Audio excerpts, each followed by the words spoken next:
안녕하세요. 평안하십니까? 대답이 없네요. 찬양 대단히 감사합니다. 함께 기도드리겠습니다. 우리를 변함없이 사랑하신 하나님 아버지, 죄와 허물로 영원한 멸망을 받아야 마땅할 우리를 사랑하셔서 사람의 몸을 입고 이 땅에 오신 주님이 흘려주신 그 보배로운 피로 우리의 모든 죄를 다 갚아주시고 용서해 주시고 구속해 주신 은혜를 참으로 감사를 드립니다. 이제 우리의 남은 생에 주께 받은 그 은혜에 무엇으로 보답할지 항상 기쁨과 감사함으로 하나님을 기쁘게 하고 하나님을 영광스럽게 하는 귀한 삶을 우리에게 살 수 있도록 기회를 주시니 정말 감사합니다. 오늘도 이렇게 주일을 맞이해서 많은 우리 형제 자매님들이 함께 모여 하나님께 찬양하며 또 말씀을 배울 수 있도록 이렇게 허락해 주신 은혜를 감사를 드립니다. 코로나19로 우리의 모든 삶이 얽매이고 묶여 있지만 하나님의 복음의 말씀은 묶이지 아니하고 또 우리를 통해서 하나님이 예비해 놓으신 영혼들에게 거침없이 또 때를 얻든지 못 얻든지 증거되고 전파되게 하신 것을 감사를 드립니다. 하나님이 우리를 통해서 하시고자 하는 그 일, 품으시는 그 소원이 반드시 이루어질 수 있도록 하나님께서 도와주시고 역사해 주시기를 원합니다. 우리 중에 약한 자, 또 고난 가운데 있는 자 있습니까? 하나님께서 항상 말씀으로 위로해 주시고 격려해 주시고 또 어떤 처지와 위치에 있든지 간에 오직 능치 못함이 없는 주님의 손에 붙잡혀 일어나 다시금 독수리 날개치며 하늘을 오름과 같이 날마다 위로 올라가고 나아가는 그런 생활을 할 수 있도록 주님께서 도와주시고 또 인도해 주시기를 원합니다. 어려운 가운데 해외에서 복음을 전하기 위해서 수고하시는 많은 선교사님들 그리고 각 가족들 하나님 지켜주시고 또 어려운 환경과 여건 가운데서 복음을 전하기 위해 애쓰시는 모든 그 형제 자매님들 주님 도와주시고 위로해 주시고 힘을 얻게 해 주시기를 원합니다. 또 우리를 통해서 계획하신 그 모든 일들 순적히 성취되게 하시고 하나님께 영광이고 우리에게 항상 기쁨과 위로가 될 수 있도록 주님께서 역사해 주시옵소서. 이 시간도 주 성령님께서 함께 하시고 우리에게 필요하고 합당한 은혜의 말씀으로 채워 주시옵소서. 주 예수님 이름 받들어 기도드립니다. 아멘. 성경 말씀 구약 성경 레위기서 1장을 찾으시겠습니다. 구약 성경 레위기 1장입니다.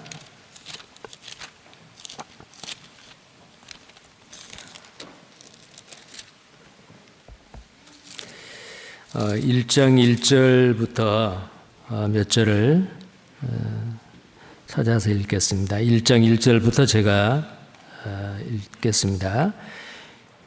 여호와께서 회막에서 모세를 부르시고 그에게 일러 가라사대 이스라엘 자손에게 고하여 이르라 너희 중에 누구든지 여호와께 애물을 드리려거든 생축 중에서 소나 양으로 애물을 드릴지니라 그 애물이 소의 번제이면 흠없는 숫꽃으로 회막문에서 여호와 앞에 열납하시도록 드릴지니라.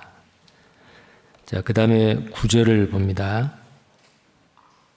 자, 9절은 다 함께 읽겠습니다. 그 내장과 정갱이를 물로 씻을 것이요 제사장은 그 전부를 단 위에 불살라 번제를 삼을지니 이는 화제라 여호와께 향기로운 냄새니라. 그 다음에 13절도 같이 읽겠습니다. 그 내장과 정갱이를 물로 씻을 것이요 제사장은 그 전부를 가져다가 단 위에 불살라 번제를 삼을지니 이는 화제라 여호와께 향기로운 냄새니라. 또 17절도 같이 읽겠습니다. 또 그 날개 자리에서 그 몸을 찢되 아주 찢지 말고 제사장이 그것을 단 위 불 위에 나무 위에 살라 번제를 삼을지니 이는 화제라 여호와께 향기로운 냄새니라. 오늘은 레위기 1장의 말씀을 통해서 하나님이 우리에게 주시는 교훈의 말씀을 받고 우리의 삶 가운데서 하나님이 우리를 창조하시고 구원하시는 그 목적을 우리의 삶 가운데서 이루어가며 살기를 바랍니다. 이 구약성경 레위기는 아마 66권의 성경 중에서 가장 딱딱한 그 성경책이다라고 할 수가 있습니다. 그래서 많은 기독교인들이 창세기 출애굽기를 읽고 레위기에 가서는 여기를 그냥 건너뛰는 분이 많다고 합니다. 그래서 기독교인들이 가장 읽기 어려워하고 또 제일 나중에 읽는 그 성경이 레위기라고 합니다. 근데 유대인의 아이들은 제일 먼저 부모님들이 레위기서를 읽게 한대요. 뭔가 좀 차이가 있는 것 같지 않아요? 이 레위기서는 왜 그렇게 딱딱하느냐면은 스토리가 없습니다.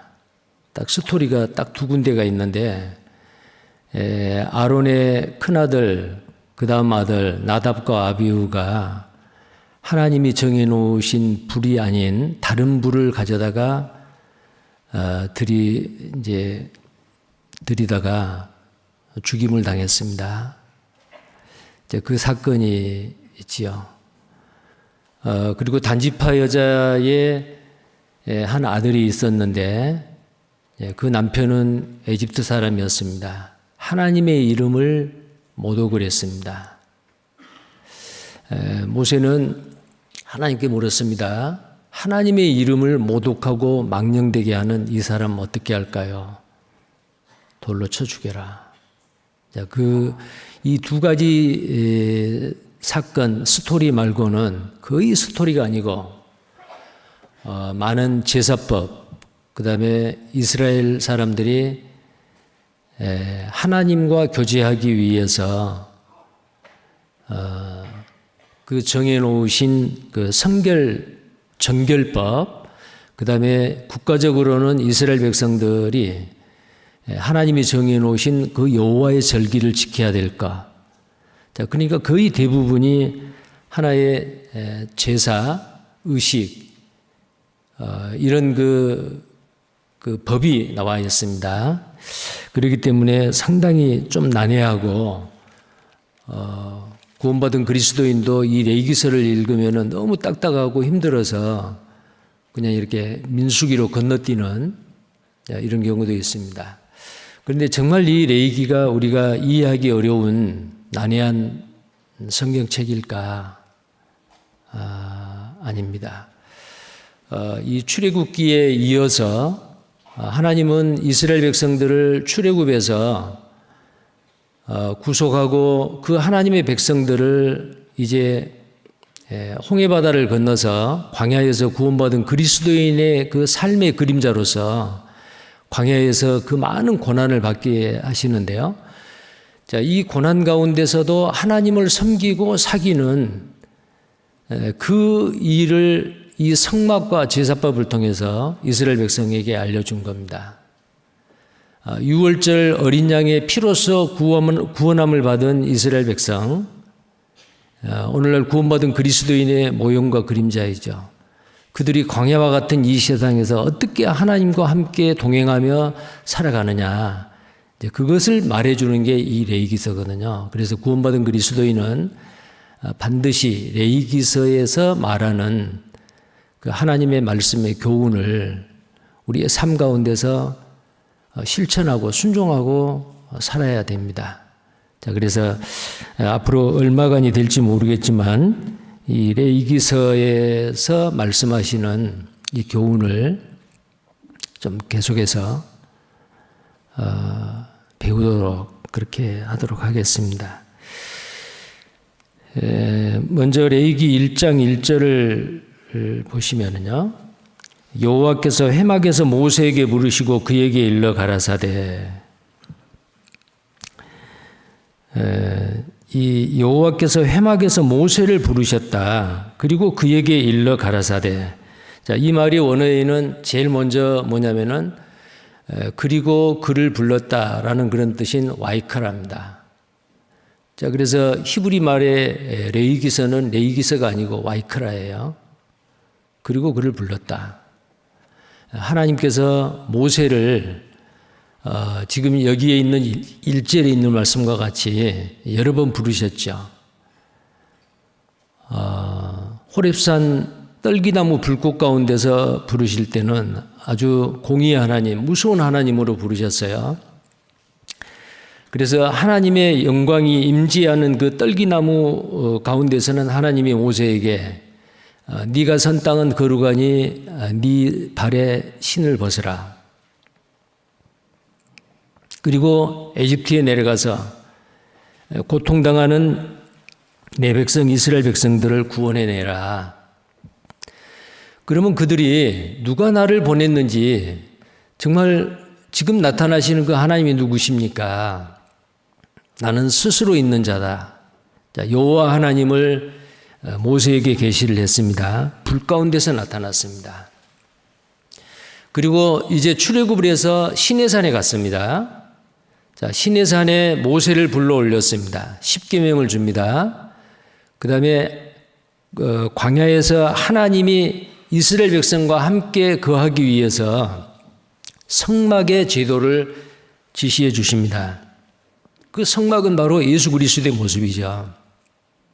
그 성막은 이스라엘 12진의 한 가운데 항상 포진해 있었습니다. 자, 그래서 그 성막의 지성소에 불기둥과 구름기둥 그 중심을 통해서, 그래서 불기둥이 밤에는, 그 다음에 낮에는 구름기둥이, 만약에 불기둥 구름기둥이 이 성막에서 만약에 올라가고 움직이면은 이스라엘 백성들은 또 움직여야 돼요. 이것은 뭘 이야기하냐면은 육신을 입고 이 땅에 오실 예수 그리스도의 그림자이죠. 이제 그 성막을 다 만들었습니다. 그래서 출애굽기 40장에 보면은 성막을 만들었는데 그 성막에 하나님의 영광이 충만했어요. 자, 이 40장의 출애굽기가 끝나고 바로 레위기인데, 이 레위기에서 그 회막 성막에서 하나님이 나타나셔서 아마 그 회막에서 부르셨다라고 했는데, 이 회막 어디에서 하나님이 부르셨을까? 틀림없이 지성소에, 지극히 거룩한 장소 지성소의 그 언약궤 위에서 하나님이 이 모세를 부르셨다고 생각합니다. 자, 그리고 이제 모세에게 부르십니다. 외치십니다. 큰 소리로 선포합니다. 그리고 내가 말하는 이것을 이스라엘의 자손들에게 고하라. 자, 이렇게 말씀을 하셔요. 자, 그래서 이 회막이 이스라엘 백성 진 가운데 있고 그 회막에서 하나님이 부르셨다. 이것은 엄청난 변화지요. 시내산에서 모세를 불렀을 때는 이스라엘 백성들은 시내산에 접근을 못하도록 했습니다. 번개와 불과 우레 소리와 함께 아주 무서운 가운데서 그 십계명을 돌판에 새겨주셨죠. 자, 그 율법은 바로 이 세상 죄인들을 심판하는 하나님의 공의의 상징입니다. 자, 그 하나님의 공의 앞에 한 사람도 아담의 후손은 그 앞에 설 수가 없습니다. 자, 그런데 이제 회막을 만들려고, 성막을 만들려고 하고 이 회막 가운데서 하나님이 모세를 불렀다라고 하는 것은 이것 또한 그림자이고 모형이고 예표이죠.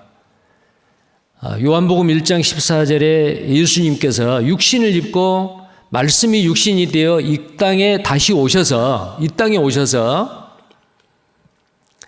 직접 이제 그 하나님이 육신의 몸을 입고 오셔서 이 세상 사람들에게 말씀할 것에 대한 그림자가 바로 이 회막에서 모세를 부르셨다라는 내용입니다. 자, 그때에 이 모세에게 하나님께서 이스라엘 자손에게 고하라는 그 내용이 첫 번째가 뭐냐? 오늘 말씀드릴 이 번제입니다. 5 제자 중에서 번제를 제일 먼저 이야기를 하시잖아요. 자, 2절 봅니다. 이스라엘 자손에게 고하여 이르라. 너희 중에 누구든지 여호와께 애물을 드리려거든 생축 중에서 소나 양으로 애물을 드릴지니라. 자, 여기에 누구든지입니다. 이 누구든지라는 게 원어에는 아담이라고 되어 있습니다. 그 창세기 2장에 나와 있는 에덴 동산에서 최초의 남자 아담 말이죠. 근데 왜 누구든지로 번역을 했을까? 자, 이 아담이라고 하는 뜻은 원래는 흙덩이다, 사람이다라는 뜻이에요. 남자 말을 이야기하는 얘기가 아닙니다. 이 아담이라고 하는 그 원래 뜻은 사람이라는 뜻이요. 그래서 여기에서 누구든지로 이렇게 우리 개역 성경에서는 번역이 되어 있습니다. 이것은 남자 여자 차별이 없고 종이나 자유자나 헬라인이나 유대인이나 또 유대인이나 이방인이나 차별이 없다 그 말이에요. 누구든지입니다. 자, 누구든지 여호와께 애물을 드리려거든 했습니다. 자, 여기서 말한 이 애물이라고 하는 그것은 사람이 사람에게 드리는 그 애물을 말하는 게 아니에요. 여기서 말하는 애물은 코르반이라고 하는데 사람이 하나님께만 드릴 수 있는 애물입니다. 그러니까 이 세상의 모든 사람 누구든지 하나님께 애물을 드리려거든 뭘로 드려야 되느냐? 생축 중에 소나 양으로 애물을 드리는지. 생축이라는 게 뭐냐면은 야생동물이 아닙니다. 아주 값지고 가치 있는 사람과 가까이 있고 사람의 어떤 그 재물의 가치가 있는 가축입니다. 소나 양이나 염소나 이런 가축들이거든요. 이것은 그냥 얻을 수가 있는 게 아니고 돈을 주고 사야 되는 어떤 아주 가치 있는 것. 그러니까 하나님 앞에 애물을 드린다라는 이 코르반은 선물이라는 말도 해석이 됩니다. 그러니까 하나님 앞에 선물을 드리는데 뭘로 드려야 되느냐? 가치 없는 것이 아니고 정말 가치 있는. 그런데 여기서 말하는 이 애물은 살아있는 동물이나 식물이나 아니면은 보석과 귀금속과 같은 그 모든 것을 다 포함을 하고 있어요. 가치 있는 거라 이 말이죠. 이스라엘 백성이 여리고성을 함락을 시켰을 때 그 안에 있는 모든 금은동, 철 그 모든 것은 여호와 것이라고 했잖아요. 그건 하나님께 드리는 거예요. 근데 그것을 아간이라는 사람이 몰래 훔쳤잖아요. 돌에 맞아 죽었습니다. 자, 여호와 하나님 앞에 드리는 코르반 선물 애물은 값지고 귀한 것. 근데 하나님 앞에 갈 때는 빈손으로 가서는 안 돼요. 자, 왜 이런 말씀을 하셨을까라고 하는 것은 레위기서는 구원받은 이미 유월절을 통해서 출애굽을 한 이스라엘 백성이 이제는 하나님과 동행하고 하나님과 교제하는 데 필요한 방법이에요. 그래서 이 번제라고 하는 이 제사는 이미 구원받은 하나님의 백성 그리스도인이 어떻게 하나님과 교제를 계속해 가고 하나님을 섬기고 사랑하고 경배하느냐, 그리고 거룩하신 하나님과 어떻게 계속 동행하고 사느냐. 자, 그때에 하나님 앞에 뭘 드려야 되느냐? 하나님 앞에 애물과 선물을 드려야 된다 그 말이요. 근데 그 애물과 선물은 가장 귀한 것, 가장 값진 것. 자, 우리 구원받은 그리스도인이 하나님 앞에 드려야 될 그 애물이 뭘까요? 자, 근데 그 예물을 하나님 만약에 안 받으신다. 그러면 이제 하나님과의 문제가 생겨요. 그런데 이 레위기서에 나와 있는 이제 1장에는 그 번제이고 2장에는 소제고 3장은 화목제고 4장 5장에는 속죄제와 속건제가 있습니다. 대표적인 대사가 5가지가 있거든요. 근데 제일 처음 나오는 제사가 번제예요. 왜 그러느냐? 하나님 편에서 가장 중요한 제사예요. 제일 뒤에 있는 속건제는 우리가 이 땅에 살면서 죄성을 가지고 사는 구원받은 그리스도인일지라도 죄를 지을 수가 있잖아요. 그 죄를 그냥 하나님은 눈 감아 주시지 않습니다. 그 죄의 심판은 예수 그리스도의 십자가의 피 흘림으로 이미 모든 것이 다 해결이 됐지만 구원받은 그리스도인도 이 땅에서 죄를 범했을 때에 다른 사람에게 피해를 주었을 때에 하나님의 성물을 범했을 때에 반드시 보상을 해야 돼요. 개인적으로 짓는 죄입니다. 자, 그러면 그런 죄를 왜 짓느냐? 나이가 아담의 그 죄성을 타고났기 때문에 죄인이었어요. 그 죄성이 있기 때문에 죄를 짓는다. 자, 그래서 그 죄성까지도 하나님 앞에 해결이 돼야 되는데 그게 이제 속죄죄죠. 그래서 죄 때문에 하나님과 원수되어 있는 우리가 하나님과 화목해야 돼요. 이미 화목함을 받은 구원받은 그리스도인도 죄를 범하면은 하나님과의 교제가 막혀요. 하나님과 화목해야 되죠. 자, 그것을 해결하기 위한 방법이 바로 화목죄예요. 그리고 우리의 삶 가운데서 자, 이 땅에 살고 있는 구원받은 그리스도인이 깨끗하게 의롭게 경건하게 구별되게 우리의 삶 자체가 이 땅에서 살고 있는 삶 자체가 깨끗한 생활, 거룩한 생활을 해야 돼요. 그게 고운 가루입니다. 그게 바로 이 소제입니다. 그리고 이 번제는 뭐예요? 하나님을 가장 기쁘게 하고 하나님 앞에 향기로운 냄새가 되는, 그래서 오늘 이 설교 주제가 향기로운 냄새예요. 그 향기로운 냄새가 어디에까지 올라가느냐? 하나님 앞에 향기로운 냄새가 돼야 돼요. 이것이 바로 번제이거든요. 자, 이 5제사 중에서 이 번제, 가장 중요한 제사, 그리고 역사적으로도 가장 오래된 제사가 번제입니다. 노아가 홍수에서 구원받고 방주에서 내려왔을 때 제일 먼저 했던 일이 바로 뭐냐면은 번제를 드렸습니다. 정결한 짐승을 잡아서 하나님 앞에 번제를 드렸어요. 그 번제를 하나님이 흠향했다, 기뻐 받으셨어요. 그리고 무지개의 언약을 세워주셨습니다. 내가 다시는 세상을 물로 심판하지 아니하리라. 또 아브라함에게 네 아들 사랑하는 독자 아들 이삭을 모리아 내가 지시한 땅으로 가서 번제를 드리라. 자, 그때에 아브라함이 하나님 앞에 자기 하나밖에 없는 그 독자 아들 이삭을 하나님 앞에 드렸던 그 제사가 바로 번제였죠. 이제야 네가 나를 경외하는 줄 알겠다. 자, 이삭을 드리는 것은 자기의 분신이잖아요. 자기의 전체를 다 드리는 거예요. 그는 더 큰 축복을 받았습니다. 그래서 구원받은 그리스도인이 이 땅에 살면서 하나님 앞에 선물을 드려야 되는데 코르반, 애물을 드려야 됩니다. 드리고 살아야 돼요. 하나님께서 내게 주신 은혜를 내가 무엇으로 보답할까? 그 보답하는 것이 바로 애물을 드리는 겁니다. 뭘 드릴까? 번제를 드려야 돼요. 자, 그 번제. 근데 그 번제는 아까 그 반복해서 9절, 13절, 17절에 반복해서 나오는 내용이 있었죠. 여호와께 향기로운 냄새라. 여호와께 향기로운 냄새라. 여호와께 향기로운 냄새라. 물론 그 제물의 종류에 따라서 그렇습니다. 먼저는 소입니다. 숫소를 드렸을 때에 전부를 다 불태워서 드렸죠. 여호와께 향기로운 냄새라. 양이나 염소를 드립니다. 여호와께 향기로운 냄새라. 그리고 가난해서 소를 드릴 수 없고 양이나 염소를 드릴 수 없는 사람은 집비둘기나 산비둘기를 가져다가 하나님 앞에 번제로 드렸습니다. 그런데 하나님이 뭐라고 말하셨습니까?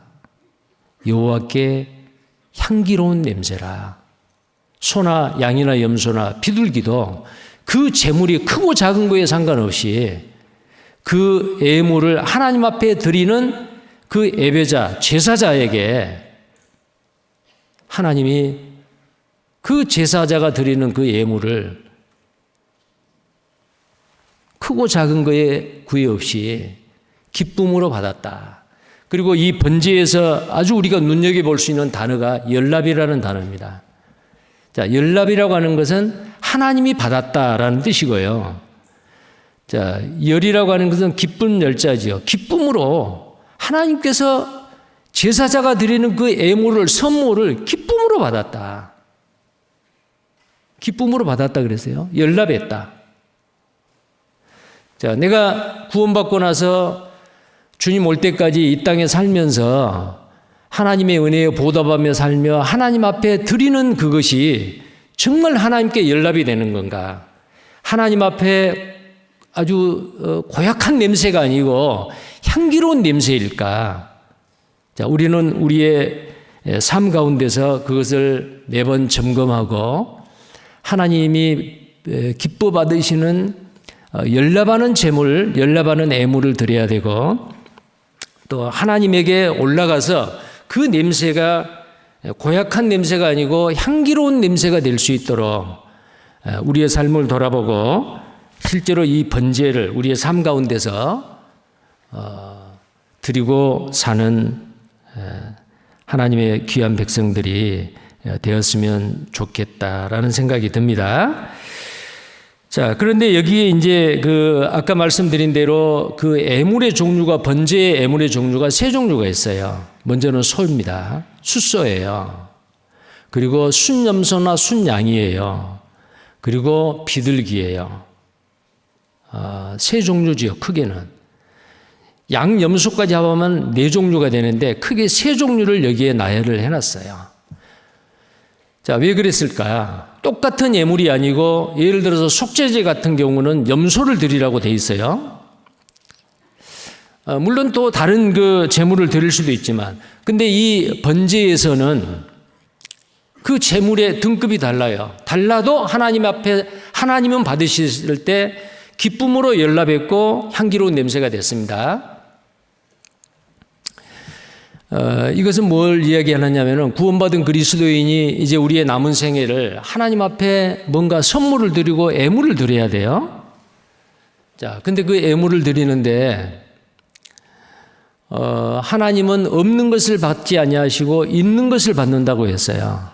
인세감으로 드리지 마라. 그 고린도후서 8장에 보면은 그런 말씀이 있죠. 하나님은 없는 것을 받으시는 분이 아니다. 있는 것을 받으신다. 자, 있는 것은 뭐예요? 우리는 빈손 들고 이 땅에 왔지만 하나님 앞에 받은 것이 얼마나 많아요. 하나님은 우리에게 먼저 주시고 우리에게 그 애물, 선물을 드리라고 요구하셔요. 근데 이 번제에서 속번제까지의 이 모든 다섯 제사는 하나의 예표이고 그림자이고 모형입니다. 그러면 참 형상, 그림자가 아닌 참 형상이고 실체는 누구예요? 예수님이에요. 예수님은 하나님 앞에 번제로서 자신을 드렸어요. 번제로서. 이 번제라고 하는 이것은 하나님을 기쁘시게 하는 겁니다. 하나님을 기쁘시게 하는 것은 뭘까요? 하나님이 원하는 것, 하나님의 뜻을 순종하는 거예요. 하나님의 뜻에 온전한 헌신을 하는 거거든요. 이것이 바로 이 번제의 실체입니다. 자, 그러면 하나님은 이 세상 아담의 후손은 다 죄인인데 하나님이 죄인의 손에서 뭘 받으시겠어요? 하나님이 받으실 수 있는 것은 죄 없는 것, 흠 없는 것, 깨끗한 것, 거룩한 것. 그리고 억지로 드리는 것이 아니고 기쁨으로 자원함으로 즐겨서 드리는 것. 그걸 원하는 거거든요. 자, 예수님께서 자기 몸을 하나님께 온전히 드렸어요. 예수님은 내가 행하는 것은 내 뜻을 행하려 하는 것이 아니고 나를 보내신 아버지의 뜻을 행하는 것이다. 예루살렘에 올라가기 전에 누가복음 9장 51절에 많은 기적과 이적을 행하시고 제자들을 가르치시고 제자들에게 말했습니다. 예루살렘으로 올라가자. 그 예루살렘으로 올라가는 그 길이 바로 죽는 길이에요.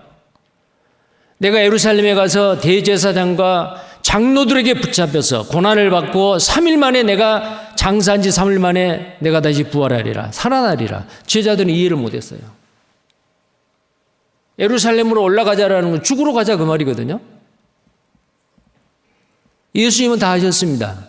이 땅에 오셔서 온 인류의 죄를 담당하시고 십자가에서 피 흘려 죽는 것이 바로 아버지의 뜻이고 아버지의 계획이었습니다. 성부 하나님은 이 땅에 살고 있는 자기 형상대로 지음받은 모든 사람들 한 사람도 멸망받아 지옥 가기를 원치 않습니다. 그래서 하나님은 죄 없는 한 사람을 이 땅에 보내셔서 온 세상 사람들의 죄값을 대신 갚아주고 그 일을 하지 않았는데도 그 일을 하신 예수 그리스도를 믿는 사람에게는 태어나서 죽을 때까지 죄를 한 번도 짓지 않는 의인으로 인정해 주시겠다. 그게 하나님의 계획이잖아요. 근데 만약에 예수님이 오셔서 죽지 않으면 어때요?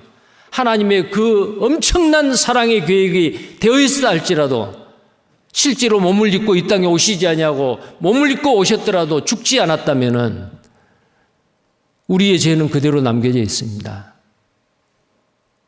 아버지의 그 큰 뜻, 그 놀라운 사랑의 뜻을 이루기 위해서 예수님께서 이 땅에 오셨습니다. 나를 위하여 한 몸을 예비하셨습니다. 나는 두루마리 책에 기록된 대로 아버지의 뜻을 행하러 왔나이다. 하나님이 가장 기뻐하시는 것은 하나님 아버지의 그 뜻을 이루기 위해서 믿음으로 순종하는 그것을 가장 기뻐하십니다. 근데 그 예수님께서 그 일을 하러 오셨는데 이제 막상 겟세마네 동산에서 기도를 하니까 자기가 어떻게 죽고 얼마나 비참하게 얼마나 많은 고통을 받고 죽어야 될 것을 아는 거예요.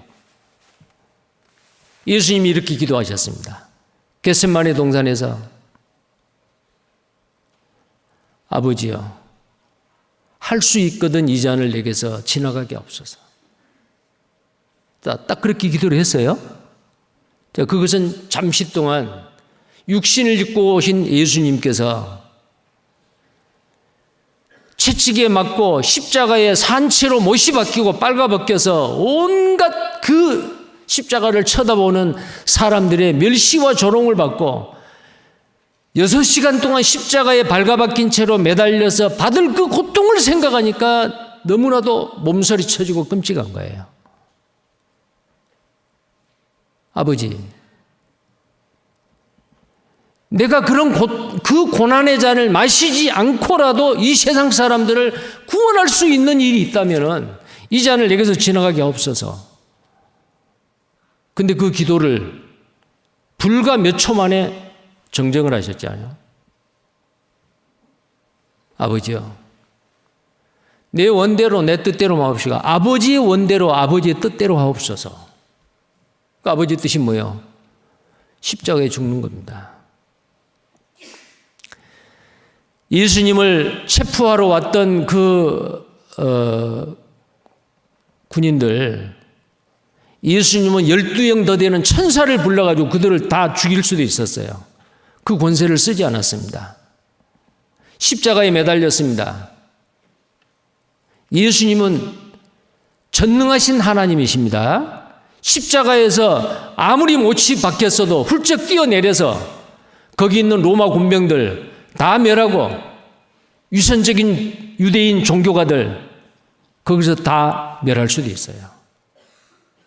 그런데 그 권세를 쓰지 않았습니다. 십자가에서 뛰어내려 버렸다면 누가 구원을 받습니까?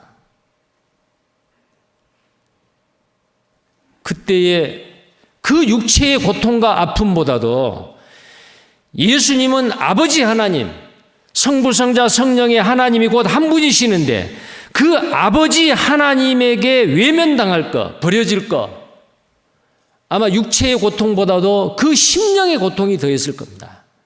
그때 온 인류를 대표해서 예수님께서 이렇게 외치십니다. 엘리 엘리 라마 사박다니. 이제는 아버지와 아들의 관계가 아니요, 재판자이신 하나님과 죄를 짊어지고 심판받을 인류의 대표, 그 관계예요. 그래서 아버지가 아니요, 겟세마네 동산은 아버지여 이 잔을 내게서 지나가게 없어서 아버지입니다. 근데 엘리 엘리 라마 사박다니는 아버지가 아니고 재판관이신 심판관이신 하나님입니다. 엘리 엘리 하나님 하나님 어찌하여 나를 버리셨나이까. 버렸죠. 온 인류의 죄, 저와 여러분의 죄, 모든 사람의 죄를 다 담당하시는 예수님을 그 십자가에서 그 죄의 심판을 받는 순간은 아버지 하나님은 예수님을 버렸습니다. 그리고 예수님은 다 이루었다. 이제는 아버지여 내 영혼을 아버지 손에 부탁하나이다. 그리고 운명하셨습니다. 이것은 뭘 얘기하느냐? 십자가에서 죽으신 것은 온 인류의 죄를 담당하시고 내 죄, 우리의 죄를 담당하시고 죽어주시는 속건제물이고 속죄제물입니다.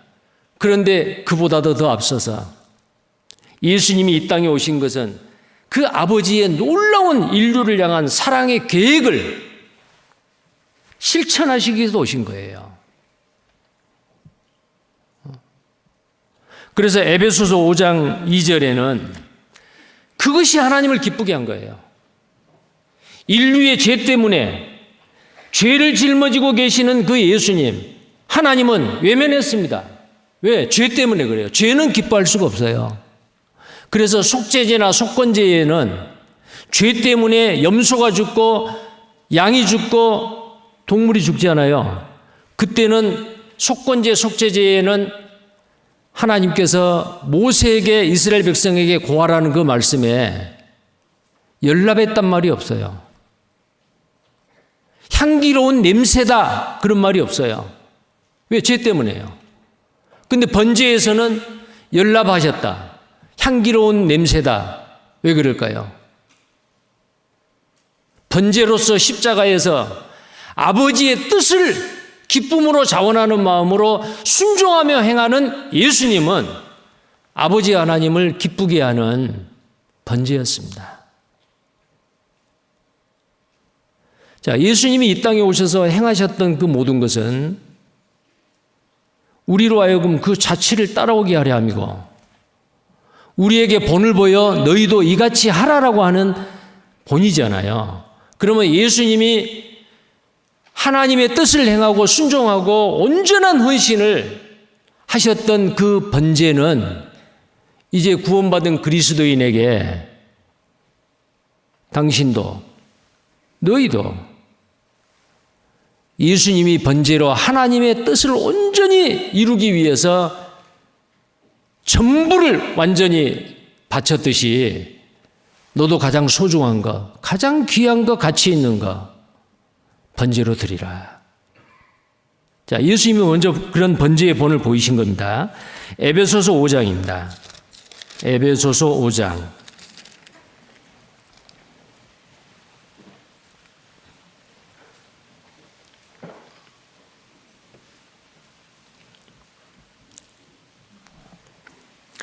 에베소서 5장 2절 말씀입니다. 함께 읽겠습니다. 그리스도께서 너희를 사랑하신 것 같이 너희도 사랑 가운데서 행하라.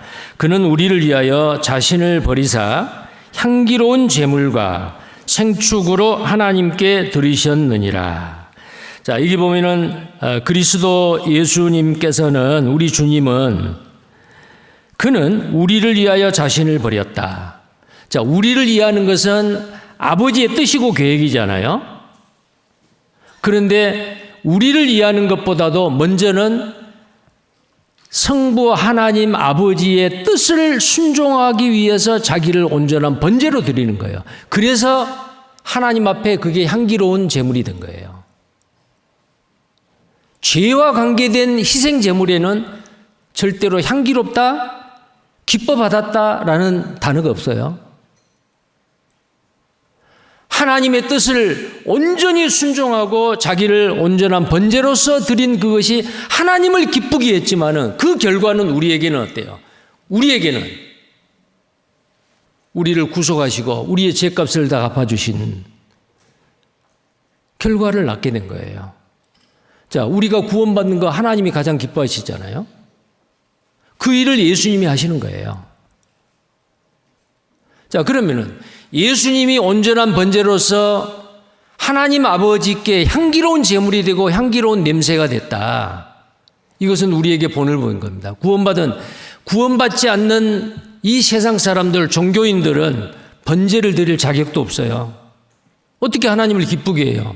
아직 거듭나지도 않는 사람이 아무리 힘쓰고 애쓰고 착한 일 많이 하고 자기 몸을 내어 불사르게 할지라도 그것은 하나님을 기쁘게 하는, 하나님이 받지 않는 제사예요. 번제는 거듭난 그리스도인만이 드릴 수 있는 자격이 있습니다. 자, 그러면은 예수님께서 이 번제를 드리시고 우리에게 본을 보이셨어요. 우리는 이 번제를 드려야 돼요. 그래서 로마서 12장 1절에 바울을 통해서, 사도 바울을 통해서 이렇게 우리에게 명하고 계십니다. 로마서 12장 1절입니다.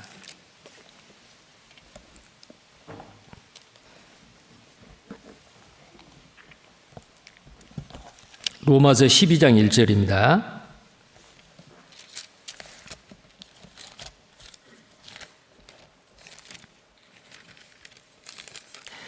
자, 12장 1절 같이 읽겠습니다.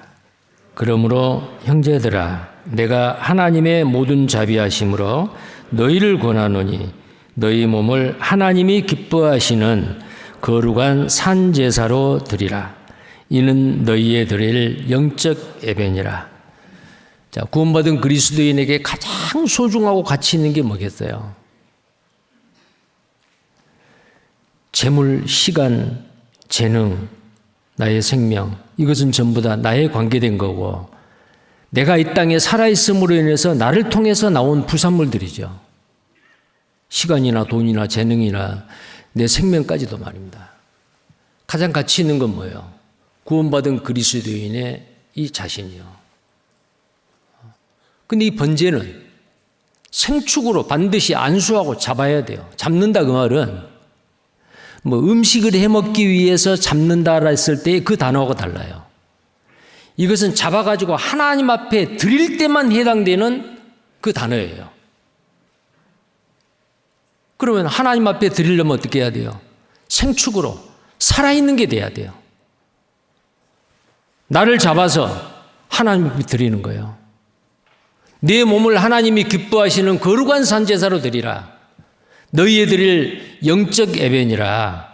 그래서 이 로마서 12장 1절은 구원받은 그리스도인이 하나님 앞에 드려야 될 번제입니다. 나는 이 온전한 번제를 드리고 사는가? 아주 중요한 문제입니다. 자, 그 다음에 오늘 본문 말씀 다시 돌아가겠습니다. 레위기서 좀 표를 해 주시고요. 레위기서 1장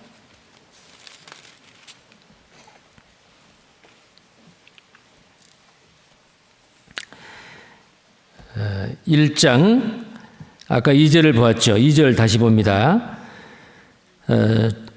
이스라엘 자손에게 고하여 이르라. 너희 중에서 누구든지, 자, 누구든지입니다. 누구든지 구원받은 그리스도인은 누구든지 번제를 드려야 됩니다. 자, 그런데 번제를 드려야 됩니다라고 말했지만은 이것은 의무제가 아니에요. 자원제예요. 드릴 수도 있고 안 드릴 수도 있죠. 근데 하나님은 우리에게 뭘 원하세요? 드리기를 원해요. 번제를 드리기를 원해요. 그럼 번제를 안 드리면 어때요? 안 드린다고 억지로 드리라고 말하지 않습니다. 하나님은 자원하고 기뻐하는 마음으로 드리는 것을 좋아하세요. 억지로 드리는 것을 받지 않으세요. 자, 그래서 여기에 드리려거든 조건이죠. 드리려거든. 그럼 뭘 드리느냐? 소를 드리든지 양과 염소를 드리든지 비둘기를 드리든지. 근데 그것도 그림자예요. 자, 그래서 우리가 세 종류의 애물, 그 드리는 과정을 통해서 하나님이 우리에게 무엇을 교훈해 주시는지를 보도록 그렇게 하겠습니다. 자, 여기에 그 3절입니다. 그 애물이 소의 번제이면 흠없는 숫것으로 회막문에서 여호와 앞에 열납하시도록 드릴지니라. 자, 먼저 그 애물의 종류에서 소입니다. 가장 큰 거죠. 자, 근데 여기에 소의 번제이면 했는데 이 번제라고 하는 뜻이 바로 뭐냐면은 우리말로의 그 번제는 태워서 이렇게 태워서 드린다라는 뜻이에요. 근데 원래 이 히브리말 원어에는 히브리말로 이 번제를 올라라고 해요. 물론 영어 성경에도 우리말과 비슷하게 burnt offering 이렇게 합니다. 태워가지고 드리는 거다. 근데 이 올라라고 하는 이 원래 이 번제의 뜻은 바로 뭐냐면은 태워서 연기나 향기로운 향을 위로 올려 보낸다라는 뜻이 있어요. 우리말로 좀 비슷하지요? 원어는 올라예요. 근데 뜻이 뭐냐면은 태워서 향기나 연기를 올라가게 한다. 올라. 비슷하죠? 예.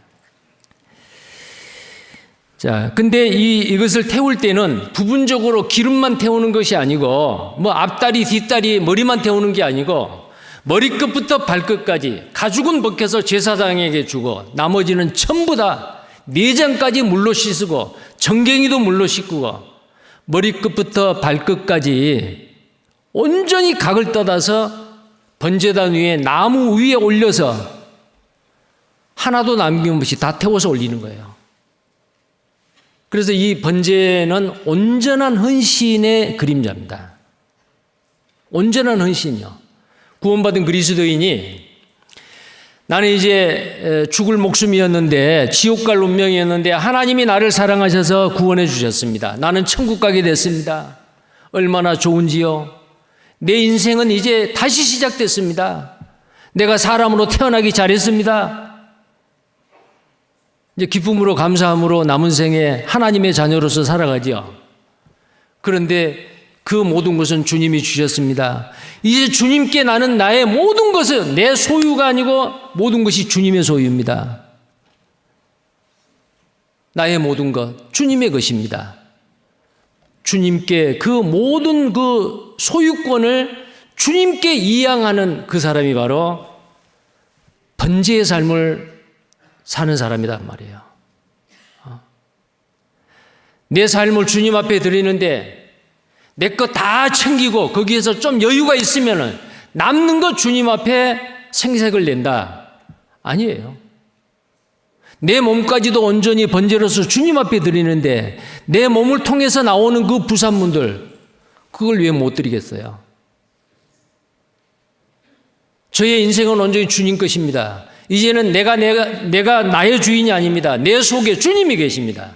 그래서 갈라디아서 20절에 내가 그리스도와 함께 십자가에 못 박혔나니 그런즉 이제는 내가 산 것이 아니요 내 안에 그리스도께서 사신 것이라.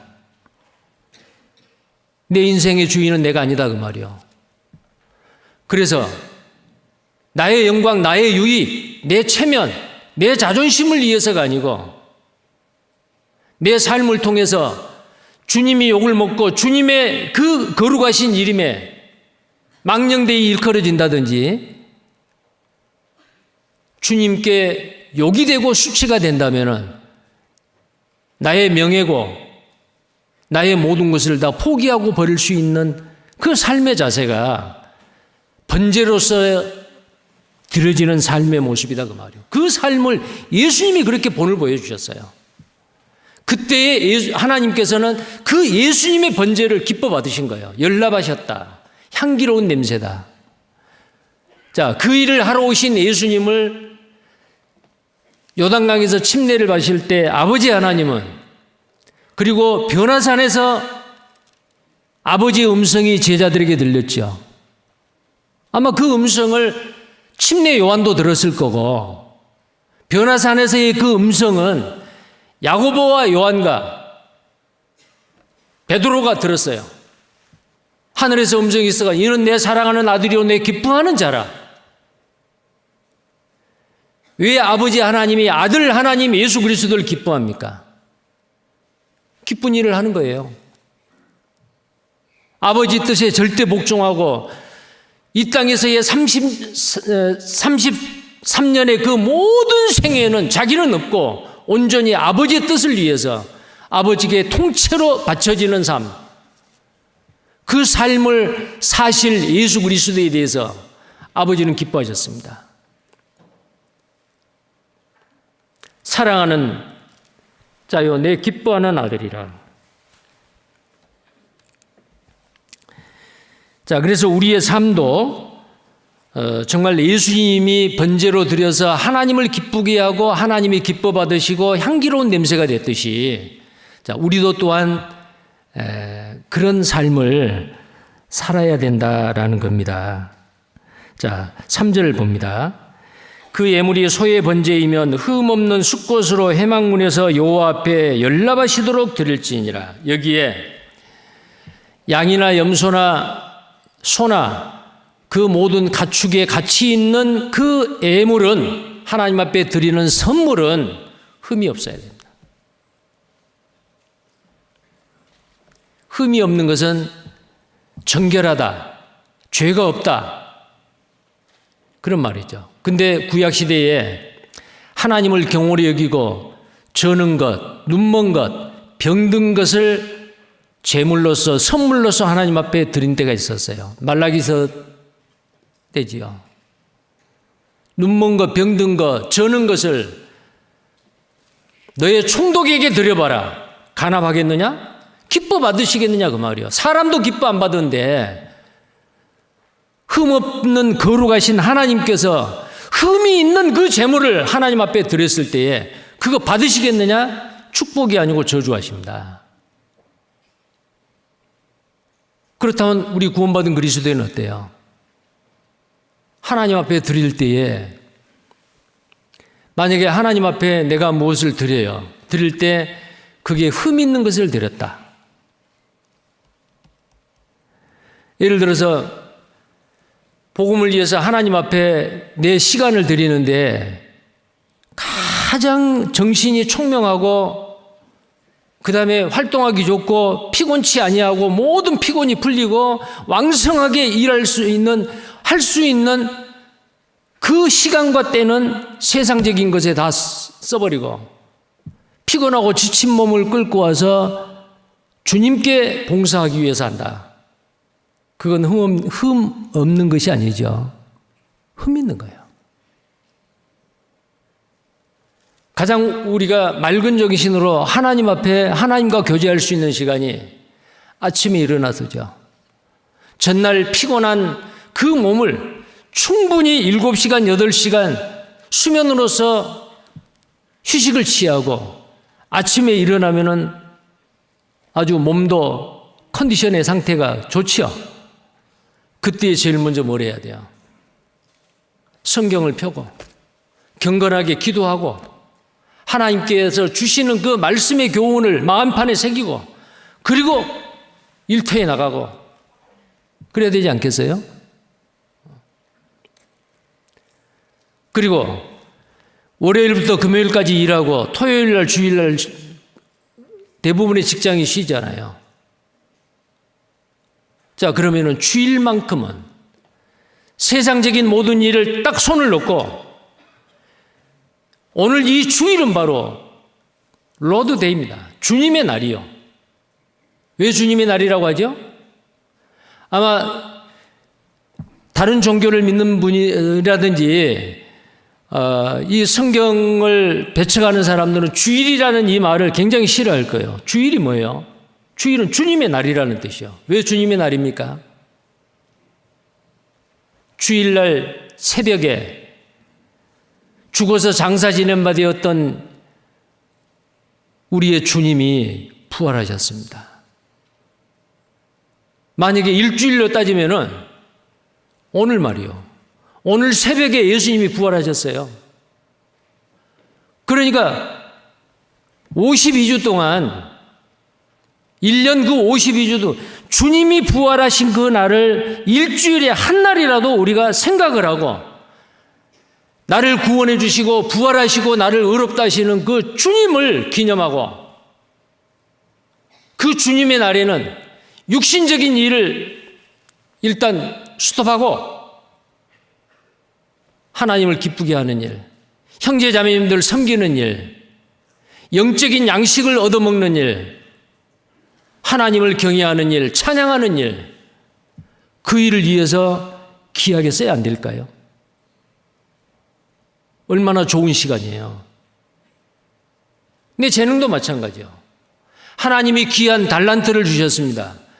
근데 그 직장에서 이 재능을 풀어서 내가 돈을 버는데 다 쓰는데 내게 주어지는 그 재능을 몸된 교회 가운데서 주님께 드리려고 할 때 인색하다.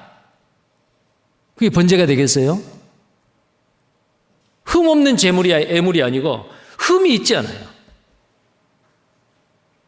하나님이 나를 건강 주시고 직장 생활하고 사업을 하기 위해서 하나님이 물질을 나에게 허락해 주셨습니다. 태어날 때는 아무것도 없었어요. 자, 하나님이 그 주신 재물, 나를 위해서 가족을 위해서 쓸 거 다 쓰고 나중에 남으면은 남는 것을 주님 앞에 헌금해야겠다. 그건 흠 있는 재물입니다.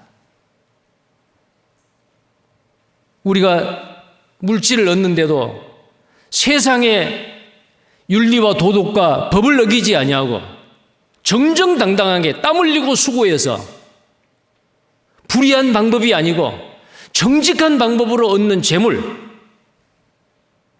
하나님 앞에 드려야 되지 않겠어요?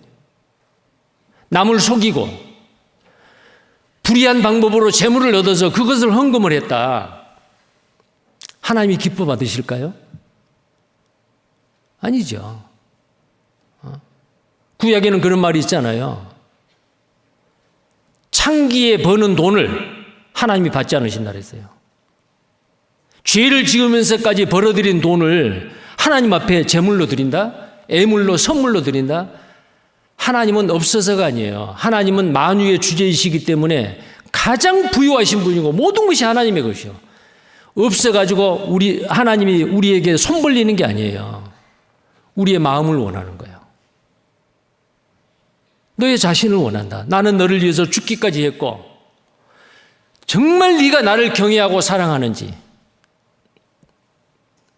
그거 보시는 거거든요. 아브라함에게 시험하기 위해서 네 독자 아들 이삭을 바치라 그랬죠. 아끼지 아니하고 아들 독자 이삭을 바쳤습니다. 이제야 네가 나를 경외하는 줄 알았다. 하나님을 사랑하는지 하나님을 경외하는지 하나님께 온전한 번제로서 자신을 드리고 삶을 드리고 사는지 하나님을 지켜보셔요. 그리고 온전한 번제를 드리는 사람에게 하나님은 복을 주십니다. 시건치 아니하시는 하나님, 우리에게 하시는 약속입니다. 먼저 그의 나라와 그의 의를 구하라. 그리하면 이 모든 것을 너희에게 더하시리라. 어떨 때는 필요하기 때문에 안 주실 수도 있어요. 왜? 끝까지 믿음을 지키고 이제 주님 앞에 갔을 때 더 좋은 거 주시기 위해서 이 땅에서 허락하지 않을 때도 있어요. 기도의 응답은 응답이 안 되는 것도 기도의 응답입니다.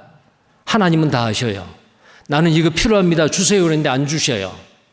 왜요? 나의 유익을 위해서. 주면 위험하거든요.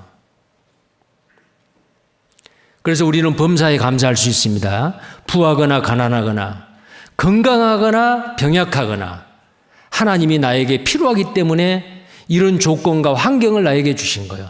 당장은 몰라요. 몇 년 아니면은 수년이 지나고 난 다음에 뒤를 돌아보면 맞아. 그때 나에게 그 사건이 없었더라면 나는 어쩌면은 지금 세상으로 가 있을지도 몰라. 우리는 범사에 감사할 수 있잖아요. 그래서 우리에게 주어지는 매 순간순간을 우리는 하나님 앞에 온전한 번제로서 하나님 앞에 드리며 사는 그 귀한 삶을 사셔야 됩니다. 다시 본문을 보시겠어요? 레위기서 1장입니다. 자, 그런 온전한 번제가 돼야만이 하나님께서 연락하십니다. 기뻐 받으십니다. 자, 4절에 그가 번제물의 머리에 안수할지니 그리하면 연락되어 그를 위하여 속죄가 될 것이라. 이 번제에는 죄와 상관없는 제사인데 왜 속죄가 나오느냐? 이 번제의 속죄는 속건제나 속죄제에서 말하는 속죄하고 다릅니다. 이 속죄라는 뜻이 그 카파르라고 하는데 이 원래 뜻이 뭐냐면 덮는다, 가린다 라는 뜻이에요. 예수님이 아버지의 뜻을 행하러 이 땅에 오셔서 온전한 번제로 하나님 앞에 드려주니까 하나님은 우리의 죄를 한 번도 짓지 않는 사람으로 다 덮어버렸어요. 다 가려워버렸어요. 예수님이 그 번제로 드리셨기 때문에 우리를 죄 없는 사람으로 기뻐 받으신 거예요. 자, 연락했다. 자, 우리는 예수님이 우리의 온전한 번제로 하나님 앞에 선물로 드려졌기 때문에 하나님은 그 예수님을 믿는 우리를 받아줘요. 만약에 이 번제 애물이 드려지지 않았다면 하나님 우리 받지 않아요. 그래서 우리는 당당하게 아버지 하나님께 드려진 번제가 있기 때문에 우리는 당당하게 아버지께 나갈 수 있어요. 왜? 아버지가 그걸 기뻐하시거든요. 예수님이 온전한 번제로 드려지는 그 애물을 기뻐했을 뿐만 아니고 예수님은 바로 애물만 될 뿐만 아니고 제사장입니다. 그리고 제사자예요. 여기에 이 구약성경의 이 제사에는 아주 중요한 세 구성 요소가 있어요. 제사를 드리는 그 예배자, 애물을 드리는 자, 제사자가 있고요. 그 제사자가 하나님 앞에 선물로 애물로 가져온 제물이 있었잖아요. 그리고 그 피를 가지고 하나님 앞에 번제단에 뿌렸던 그 제사장이 있어요. 그런데 예수님은 하나님 앞에 드리는 애물이 되었고 제사자가 되었고 제사장이 되었습니다. 그래서 예수님은 우리의 애물로서 아버지께 드려졌기 때문에 우리를 하나님은 받아주셔요. 기쁨으로 받아주셔요. 당당히 갈 수가 있어요. 자, 또 봅니다. 그래서 우리는 흠없는 숫꽃으로 송아지를 가지고 하나님 앞에 애물로 드렸듯이 이제는 예수님의 자취를 따라가는 구원받은 그리스도인은 우리의 삶 가운데서 아버지 하나님께 이제 번제로 드려야 되는데 흠없는 것으로 드려야 됩니다. 흠없는 것으로 드려야 돼요. 자, 그 다음에 4절입니다. 그가 번제물의 머리에 안수할지니 그리하면 연락되어 그를 위하여 속죄가 될 것이라. 이 속죄는 번제의 속죄는 죄와 상관없는 속죄입니다.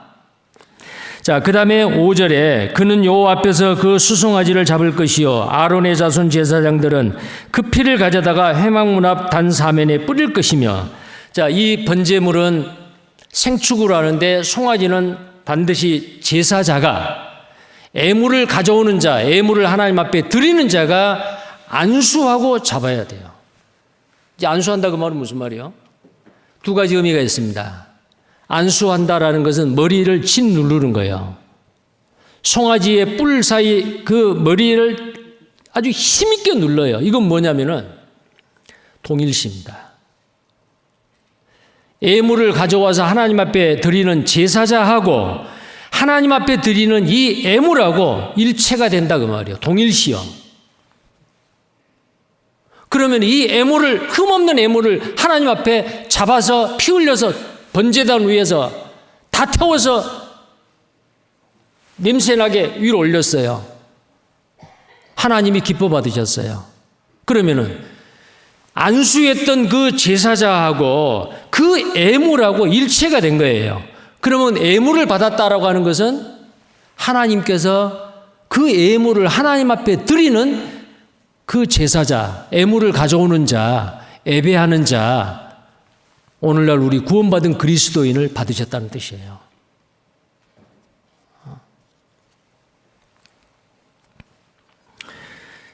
자, 그리고 또 이 안수는 동일시가 있고 또 하나는 정가가 있습니다. 자, 우리가 애물에게 이렇게 안수함으로 인해서 나의 모든 허물과 죄가 이리 넘어갔다. 자, 그것은 그러면 그 애물이 대신 흠이 없는 애물이 대신 예수님에게 누가 안수를 했어요? 아버지 하나님이. 그래서 이사야 53장 6절에 여호와께서는 우리 무리의 허물을 그에게 담당시키셨도다. 예물이 되신 예수님에게 안수를 통해서 우리의 모든 죄를 담당시키시고 그 담당하신 예물이 십자가에서 피 흘려 죽으신 예수 그리스도다 그 말이에요. 자, 여러 가지의 그 아주 다양한 그림자와 모형과 예표가 이 구약 성경에 되어 있는데 이런 예표를 우리가 정확하게 이해하고 또 이대로 살기 위해서는 우리가 어떻게 해야 돼요? 이 예표는 참명상이고 실체이신 예수 그리스도를 정확하게 알지 못하면은 그림자는 더 알기가 어려워요. 자, 그런데 은혜시대, 교회시대, 신약시대에 살고 있는 우리는 구약시대 사람보다 훨씬 더 유리한 조건에 있습니다. 왜요? 그림자만 보고 있는 게 아니고 이미 그림자는 지나갔고 실체이고 참명상인 예수 그리스도를 우리는 알았잖아요. 그래서 구약을 바라보았을 때 구약시대 때 이스라엘 백성들보다도 훨씬 더 많은 것을 우리는 이해하고 깨달을 수가 있어요. 왜? 실체를 통해서 그림자를 보기 때문에. 근데 그 그림자는 한두 가지가 아니에요. 너무나도 종류가 많고 다양해요. 근데 구약의 성경은 오늘날 우리에게 교훈하기 위함이거든요. 우리의 신앙이 성장하고 자란다라고 하는 것은 뭐냐면은 하나님을 아는 지식에서 너희가 점점 자라가기를 원한다. 베드로후서 3장에 있죠. 골로새서 1장 10절에도 뭐예요? 아는 것에서 자라기를 원한다. 예수 그리스도, 아버지 하나님, 만약에 A4 용지를 주면서 아는 대로 한번 적어보세요. 어떤 내용 적겠어요?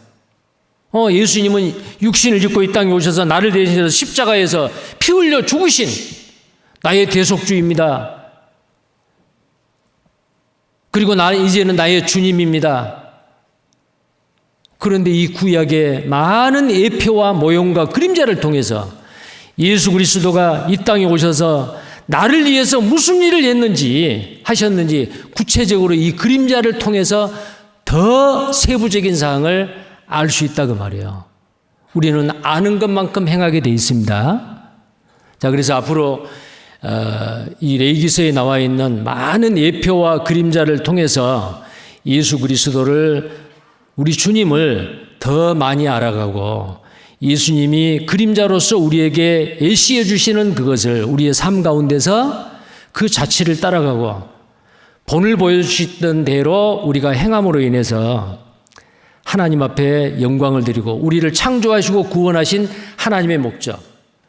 자, 우리가 이 땅에 사는 목적이 뭐예요? 하나님께 영광을 드리는 일, 하나님을 기쁘게 하는 일. 이것이 가장 최고의 우리의 가치 있는 삶의 목표 아니겠어요? 자, 그래서 앞으로 계속해서 이 구약에 나와 있는 예표나 그림자들을 좀 이렇게 배울 수 있도록 하겠습니다. 오늘 말씀은 여기서 마치도록 하겠습니다. 기도하겠습니다. 거룩하시고 자비로우신 하나님, 소망 없이 살던 우리에게 주님 십자가 피 흘려 죽으심으로 우리를 구속해 주시고 이 땅에 남기셔서 하나님의 거룩하신 뜻을 행하며 살게 해 주신 것 감사합니다. 구약의 많은 그 예표와 그림자로 이제 그 실체이시고 참명상인 예수님이 오셔서 우리를 위해서 십자가에서 죽으셨습니다. 그 예수님이 아버지의 거룩하신 뜻을 이루기 위해서 온전한 번제로 온전히 십자가에 자신을 드렸듯이 이제 구원받은 하나님의 자녀들, 우리의 남은 생에 온전한 헌신, 내 몸을 온전하게 하나님을 기쁘게 하는 번제로 드리는 삶을 기쁨으로 감사함으로 자원함으로 드리며 사는 우리가 되게 해 주옵소서. 그래서 하나님께 영광이 되고 우리는 이 땅에 사는 동안 복을 받을 뿐 아니고 주님 앞에 섰을 때에 착하고 충성된 종으로 영광과 존귀와 칭찬을 받기에 부족함이 없는 우리 모두가 되게 해 주옵소서. 주 예수님 이름 받들어 감사하며 기도드리옵나이다. 아멘. 찬송가 351장 찬송입니다.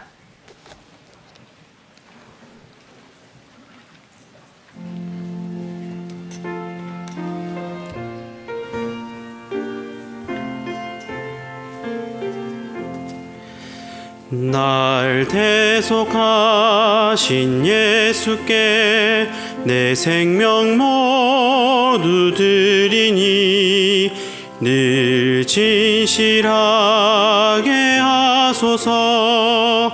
내 구주 예수여, 나 구주 위에 살리라. 내 기쁨 한량 없으리. 내 갈 길 인도하소서. 내 구주 예수여, 날 구원하신 예수를 일평생 의지하오니 날 영접하여 주소서. 내 구주 예수여, 나 구주 위에 살리라. 내 기쁨 한량 없으니 내 갈 길 인도하소서.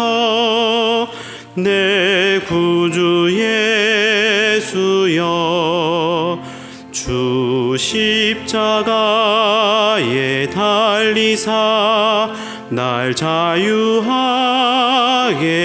했으니 내 몸과 마음을 주 위에 다스게 하소서. 나 구주 위에 살리라. 내 기쁨 한량 없으니 내 갈 길 인도하소서. 내 구주 예수여. 아멘.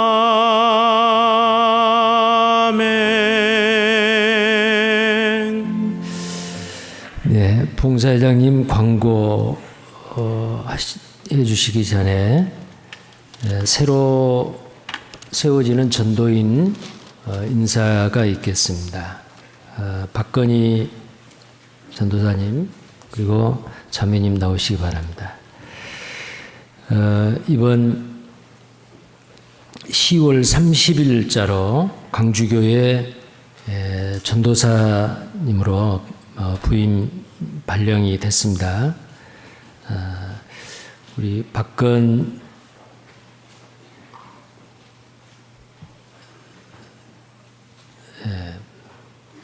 박건희 전도사님 그리고 자매님 김미정 자매님 두 자녀 기원이 기준이 이 가정이 정말 주님의 복음을 위해서 남은 생에 지금까지 누렸던 그 모든 것을 다 내려놓고 이제 복음을 위해서 남은 생애를 온전한 번제로 헌신하기 위해서 아주 어려운 결정을 하셨습니다. 그래서 박건희 전도사님 앞으로 이 복음 전하고 또 형제자매님들을 세우고 교회를 든든하게 세우는 그 귀한 일을 잘 할 수 있도록 격려해 주시고 기도해 주셨으면 좋겠습니다. 인사 말씀하십시오.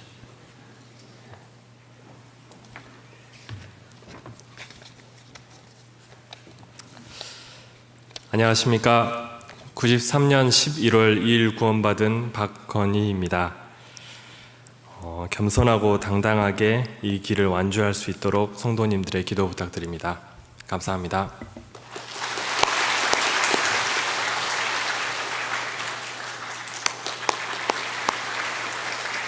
예, 광고해 주십시오. 여러분 안녕하십니까? 날씨가 많이 이제 추워졌습니다. 교회당 온도를 조절하기 위해서 바닥 난방도 하고 또 이 공조 난방도 하긴 하겠지만은 코로나 때문에 양쪽 이 유리창이나 뒤에 문을 환기를 시켜야 됩니다. 그래서 약간 추우실 수가 있으니까 교회당 오실 때는 반드시 따뜻한 옷을 입고 꼭 오시기 바랍니다. 오늘 말씀 직후에 여기 대강당에서 11월 원래 임원회를 바로 실시하겠습니다. 여러분 한 주간 또 즐거운 시간 보내시고 다음 주에 또 뵙도록 하겠습니다. 감사합니다. 마치겠습니다.